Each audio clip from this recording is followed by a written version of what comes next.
There's a strange story that kind of amazes me where on one Sunday, it wasn't really even Lent, this priest in Korea, he gives this homily. And I didn't know this, but the Koreans have some sort of anger/hatred towards the Japanese. They really hate the Japanese. I didn't know that. So this priest gives this burning homily that you need to give up your hatred towards the Japanese. What has happened has happened. Holding anger and hatred in your heart is wrong. And he gives such a great homily that people love it. But then he says, it's not just good enough to say you got to love people. You have to follow it up with some actions. And he asks the parish to actually do penance. Think of some penance for some anger or selfishness that you've had. Now, granted, I seriously doubt anybody here has any anger towards the Japanese, but the parish took it seriously.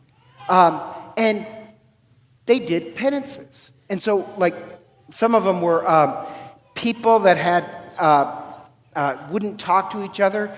They forgave each other. People who had stolen things returned them. And people start doing penances for whatever sins they had in their heart. Just to make it up to the Japanese, which I think is amazing. And the real shocking part is this. The parish got on board with this. And a couple months later, actually several months later, they had doubled in size. That the parish became twice as big, that other people wanted to join their parish. Now, I think that's amazing because I think if we take our faith seriously, none of us are perfect except my mother.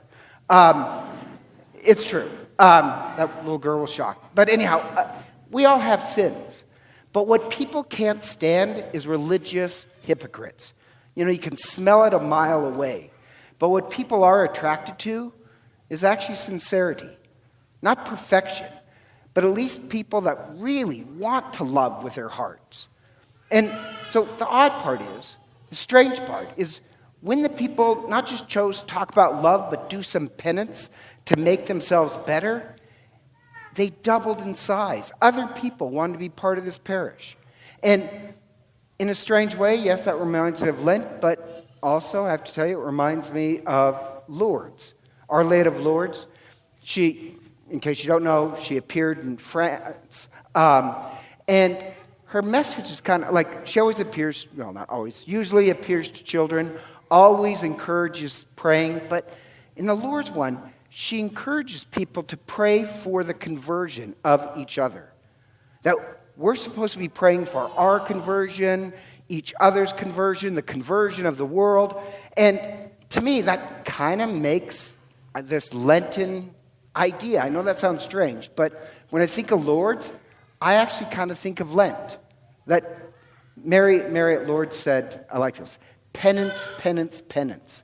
That we can all think of something to make our hearts more loving. Not just say it with words. Back it up with deeds.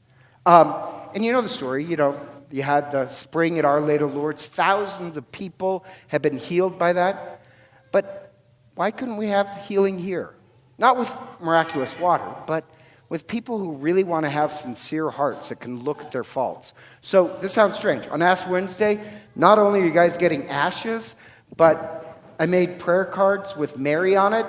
And I just want you, when you get your ashes, somebody will hand you a prayer card. Keep it and let the image of Mary be this example. We should be praying for each other's conversion, especially during Lent. Why can't we be like the Korean parish?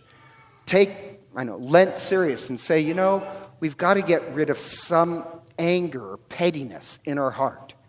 So on Lent, you know the deal. For thousands of years, we've been putting ashes on our forehead. Ashes symbolize sorrow and death. That we're marking out something in our lives that has got to die. As I said, it's not going to be, hatred towards the Japanese. But like for me, in years past, I'm almost always tried to work on my anger. Now, I'm as gentle as a lamb. So I'll choose something else. But seriously, not only do the fasting, and don't make a game out of it. Seriously, it drives me up the wall. Why not take it serious for 40 days?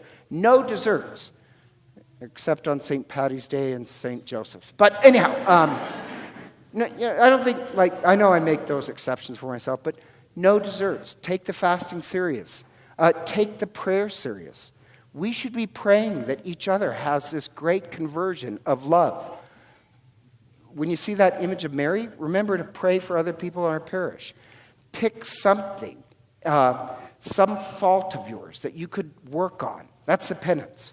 I'm going to pick something different this year, but pick something. And the ashes symbolize, in the next 40 days, we're going to try and die to that. Pick one thing. And I think this is kind of funny. One younger sister said to an older sister, says, I can't think of anything I could work on. And the older sister said, you could give up whining. Which I just thought that was so funny. So if you can't really look inside your heart and see any sins that you have problems with, ask your brother and sister. I am sure they can name it for you. But what I beg is, like the parish in Korea, why don't we take this serious and try and truly cleanse our heart so that in 40 days when we celebrate Easter, it is the beginning of a new life. Why don't we pray for each other's conversion so that there really is some healing and love in the world? Not just talk about love. Let's follow it up with some penance. And so I'm going to bless the ashes. So if you'd bring the holy water, and if I could ask the Eucharistic ministers to please step forward and let us stand